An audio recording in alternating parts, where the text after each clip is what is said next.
أعوذ بكلمات الله التامات من شر ما خلق.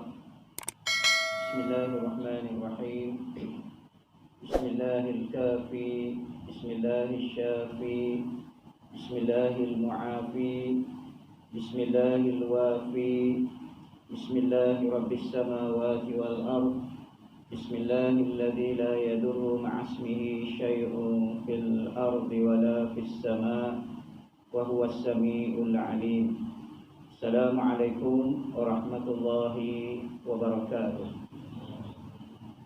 الحمد لله وكفى، صلاة وسلاما دائمين متلازمين على نبيه المصطفى سيدنا محمد وعلى آله وأصحابه المجتبى. سبحانك لا علم لنا إلا ما علمتنا إنك أنت العليم الحكيم. ولا حول ولا قوة إلا بالله العلي العظيم. اللهم فقهنا في الدين وعلمنا التأويل واهدنا صراطا مستقيم صراط الذين أنعمت عليهم من النبيين والصديقين والشهداء والصالحين وحسن أولئك رفيقا. Ya Allah, berikanlah kami kefahaman yang mendalam dalam urusan agama. Ajarkanlah kami ilmu ta'wil, ilmu tafsir. Tunjukkanlah kami jalan yang lurus, jalan yang pernah Engkau kurniakan kepada para nabi, para siddiqin, para syuhada dan para salihin. Mereka itulah ya Allah sebaik-baik teman. Allahumma zakirna minhuma nusina wa 'allimna minhuma jahilna. Ya Allah, ingatkanlah kami apa yang kami lupa, ajarkanlah kami apa yang kami tidak tahu. Amin, amin, amin ya rabbal alamin. Mukminin, mukminat, muslimin, muslimat, hadirin, hadirat, tuan penerusi dan jawatan kuasa surau, tuan imam, tuan bilal, tuan-tuan, puan-puan, rahimani wa rahimakumullah. Semoga kita semua mendapat rahmat, kasih sayang, cinta, ihsan Allah Subhanahu wa taala. Alhamdulillah, pertama-tamanya syukur kehadirat Allah Subhanahu wa taala yang masih memberikan kita kesempatan untuk sama-sama hadir ke rumah Allah pada malam yang ke-9 dari bulan yang ke-4 Rabiul Akhir. Dan insya-Allah pada malam ini kita akan sambung kepada surah kita yang seterusnya, insya-Allah surah Al-Ma'un. Jadi untuk separuh masa yang pertama ini lebih kurang dalam 10 minit untuk kita sambung S yang kelima. S yang pertama kita dah kenal siapa Rasulullah sallallahu alaihi wasallam. S yang kedua kita bukan hanya kenal tetapi sentiasa ingat dan sebut, yang kita manifestasikan melalui selawat kita. S yang ketiga ialah bukan sekadar kenal, sebut, tetapi kita cuba untuk meniru setiap apa yang dibuat oleh baginda Nabi sallallahu alaihi wasallam. Itulah yang dinamakan sunnah. Sama ada sunnah itu yang berbentuk yang memang wajib kita ikut, ataupun sunnah yang berbentuk yang harus kita ikut. Tak kisahlah dia sunnah apa-apa pun, kita cuba untuk ikut sebagai nak tunjuk cinta kasih kita kepada baginda. Dan S yang keempat yang pada minggu lepas kita berkongsi sama, iaitu kita menelusuri setiap apa yang berlaku kepada peristiwa dalam hidup baginda Nabi sallallahu alaihi wasallam. S yang mewakili sirah Rasulullah sallallahu alaihi wasallam. Dan S yang kelima pada malam ini saya singkatkan daripada perkataan sensitivity. Tidak cukup dengan hanya kita kenal Rasulullah, selalu berselawat kepada baginda, usaha sedaya upaya mengikuti setiap sunnah baginda, dan kita cuba belajar dan ambil iktibar daripada sejarah baginda. Kalau tidak ada S yang kelima ini, tak lengkap. S yang kelima ini kita tidak rela, kita tidak suka, kita tidak rela sekiranya Nabi yang kita sayangi ini ditohmah, difitnah, dikata dengan perkataan-perkataan yang tidak selayaknya bagi baginda. Dan kalau kita tengok fitnah ataupun tohmahan terhadap Nabi kita Muhammad sallallahu alaihi wasallam ini, dia bukan hanya berlaku mutaakhir ini. Bahkan kalau kita nak sama-sama bahaskannya, saya bahagikan kepada dua peringkat. Yang pertama, ketika baginda sallallahu alaihi wasallam ini masih hidup lagi. Sepanjang 63 tahun kehidupan baginda, terutamanya 23 tahun terakhir apabila baginda dilantik menjadi rasul, itu dah bermula tohmahan, cacian, makian, fitnah yang dilontarkan kepada baginda. Dan fasa yang kedua ialah selepas kewafatan baginda. Jadi pada malam ini kita cuba sebut, berkongsi apa tohmahan-tohmahan, fitnah, caci maki yang dilemparkan kepada baginda semasa baginda masih hidup lagi. Antaranya, baginda ini dituduh sebagai penyair.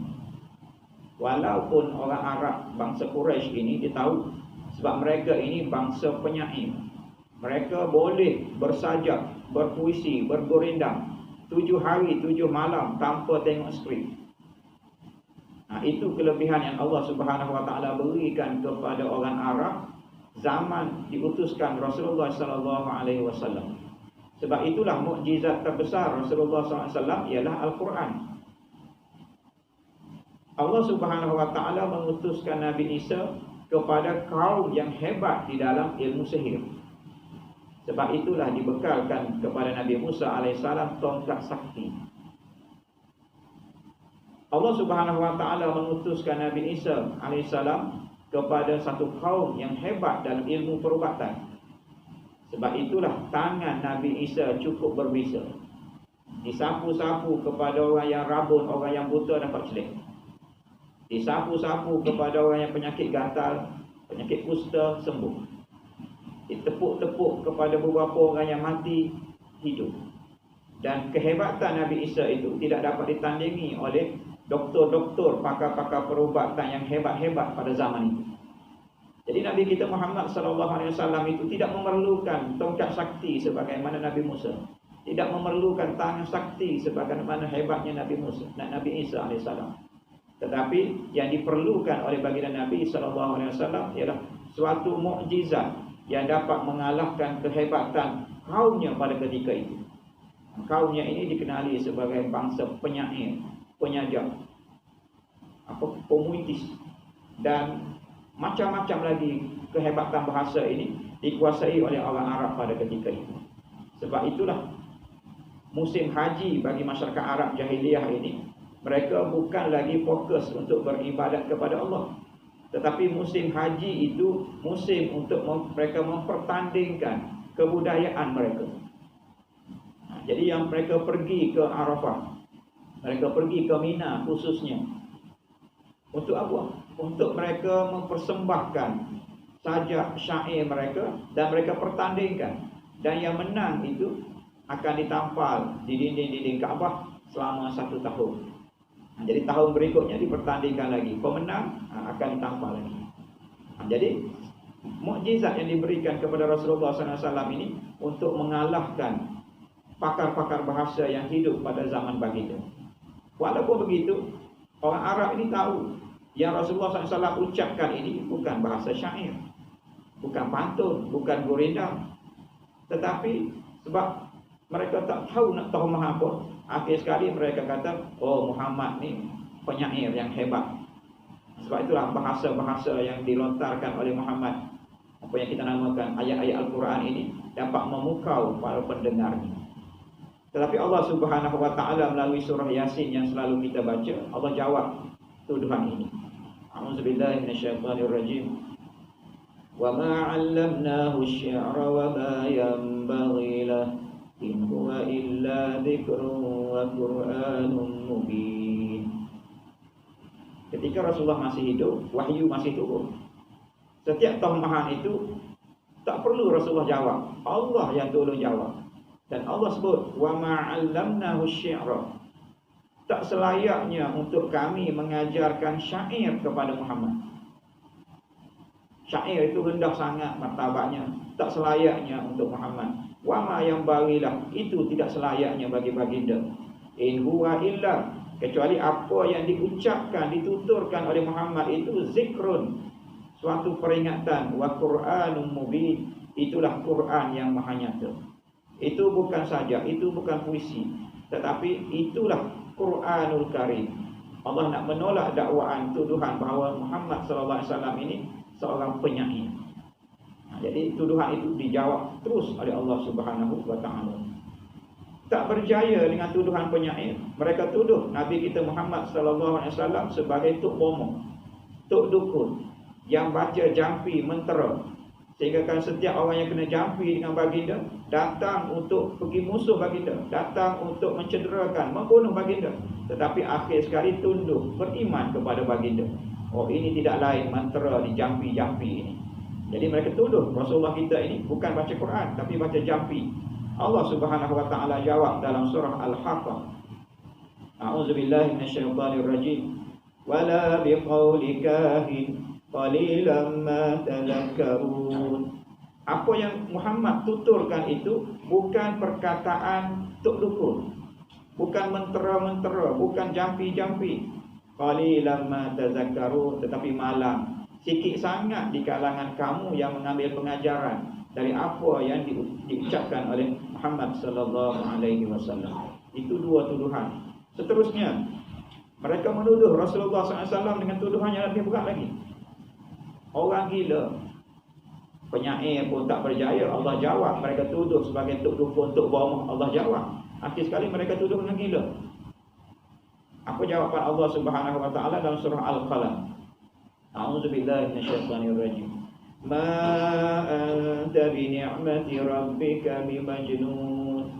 Ya Muhammad, jangan engkau kisah hiraukan tuduhan-tuduhan yang mereka lontarkan kepada kamu. Engkau ni Muhammad bi ni'mati rabbika, dengan nikmat Tuhan-Tuhan kamu. Ma anta bi ni'mati rabbika bimajnun. Engkau ini dengan nikmat-nikmat yang Tuhan kurniakan kepada kamu, tidak patut mereka tuduh kamu ini sebagai seorang yang gila. Mari tuduhan gila ini juga dijawab oleh Allah Subhanahu wa taala. Muhammad ini bukan gila orangnya. Dan dalam ayat yang lain Allah tolong jawab lagi. A'udzubillahi minasyaitonir rajim. Ma dhalla sahibukum wa ma ghawa. Ma dhalla, sahabat kamu yang kamu tuduh gila, yang kamu tuduh sesat macam-macam itu kawan kamu. Sebelum dia dilantik menjadi rasul, mereka itu sahabat kamu. Bahkan itulah mereka orang yang kamu percayai. Dan dia itu ma dhalla, dia itu tidak sesat, wa ma ghawa, dia tidak gila. Yang kamu tuduh dia itu pemecah belah masyarakat, dia itu gila, dia ini sesat, Allah jawab, Muhammad itu kawan kamu itu dia tidak gila dan dia tidak sesat. Mereka tuduh Rasulullah SAW dengan tuduhan bohong. Cerita pasal syurga, cerita pasal neraka, cerita pasal Isra' dan Mi'raj, dapat pergi selepas waktu isyak, balik sebelum waktu subuh. Ini cerita bohong. Sampai mereka katakan, wahai Muhammad, sekiranya betul engkau baru balik daripada jumpa Allah, jumpa Tuhan kamu di langit yang ketujuh, cuba kamu angkat sebelah kaki. Rasulullah angkat sebelah kaki. Ya Muhammad, cuba kamu angkat sebelah lagi kaki. Rasulullah kata, macam mana aku nak angkat? Kalau angkat jatuh lah. Nak angkat dua-dua kaki pun tak boleh. Jangan dicakap besar lah. Pergi ke langit yang ketujuh. Mereka menuduh Rasulullah SAW ini sebagai pembohong.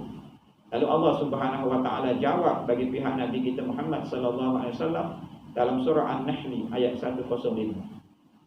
A'udzubillahi minasyaitonir rajim. Wa idza baddalna ayatan makana ayatin wallahu a'lamu bima yunazzil. Qalu innama anta muftar bal aktsaruhum la ya'lamun.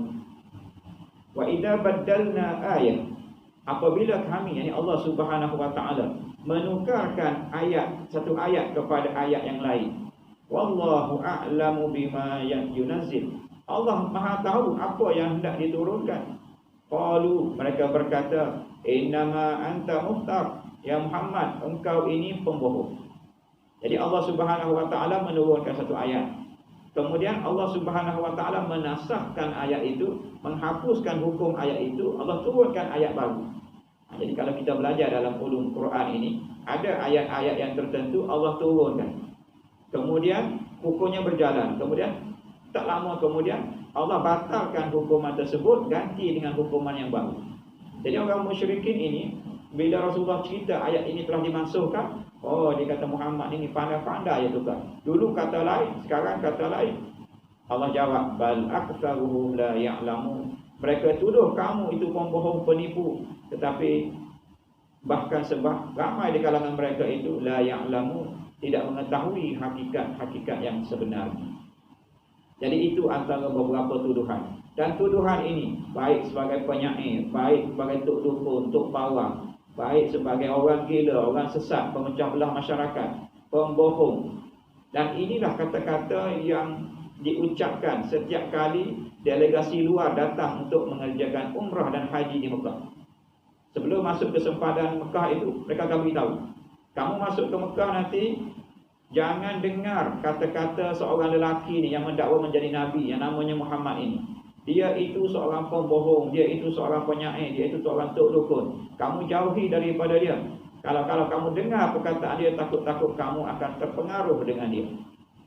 Jadi tuduhan-tuduhan pada zaman Rasulullah ini Allah Subhanahu wa taala yang jawab terus. Dan antara tuduhan lagi yang kita pernah baca dalam surah yang terdahulu, dikata Rasulullah SAW ini sebagai abtar. Abtar ini ialah orang yang terputus keturunan. Rasulullah SAW ini ketika berada di Mekah, Rasulullah kehilangan anak lelakinya Qasim. Dan semasa berada di Madinah, Rasulullah kehilangan seorang lagi anak lelakinya, Ibrahim. Ketika masih kecil lagi, Rasulullah kehilangan kedua-dua anak lelaki ini. Jadi orang kafir ini, orang musyrikin, bila tengok Rasulullah kehilangan anak lelaki, Rasulullah kata Muhammad ini abtar. Abtar dalam arti kata putus keturunan. Jadi Allah Subhanahu wa taala jawab terus, inna syani'aka huwal abtar. Sesungguhnya orang yang membenci kamu wahai Muhammad, dialah yang sebenarnya yang terputus keturunan. Keturunan Rasulullah berjalan sampai ke hari ini. Tetapi keturunan Abu Jahal, Abu Lahab tak tahu entah ke mana. Jadi benarlah jawapan Allah Subhanahu wa taala itu. Itu antara beberapa tuduhan yang dilemparkan kepada Rasulullah semasa baginda masih hidup. Dan ketika itu wahyu masih turun. Jadi tak payahlah Rasulullah jawab. Tak perlulah sahabat-sahabat jawab. Sebab Allah Subhanahu wa taala yang jawab terus melalui wahyu Al-Quran. Dan apabila Rasulullah SAW wafat, tuduhan masih lagi berjalan. Cuma tuduhan ini ada tuduhan-tuduhan baru. Dan ketika itu Rasulullah dah tak ada. Siapa nak tolong jawab? Zaman sahabat, sahabat yang jawab. Zaman tabi'in, tabi'in yang jawab. Zaman kita lah kena jawab. Dan insya-Allah dalam minggu hadapan beberapa lagi tuduhan-tuduhan yang dilontarkan semasa Rasulullah masih hidup lagi. Antaranya, ini saya bagi info sedikit sebelum kita masuk minggu depan. Orang tuduh, musyrikin tuduh Rasulullah SAW ini Nabi yang lemah. Tak sehebat Nabi Musa, tak sehebat Nabi Isa, tak sehebat Nabi Allah Sulaiman, tak sekacak Nabi Allah Yusuf, tak semerdu suaranya berbanding dengan Nabi Allah Daud. Jadi itu tuduhan. Apa kita nak jawab dengan tuduhan-tuduhan ini? InsyaAllah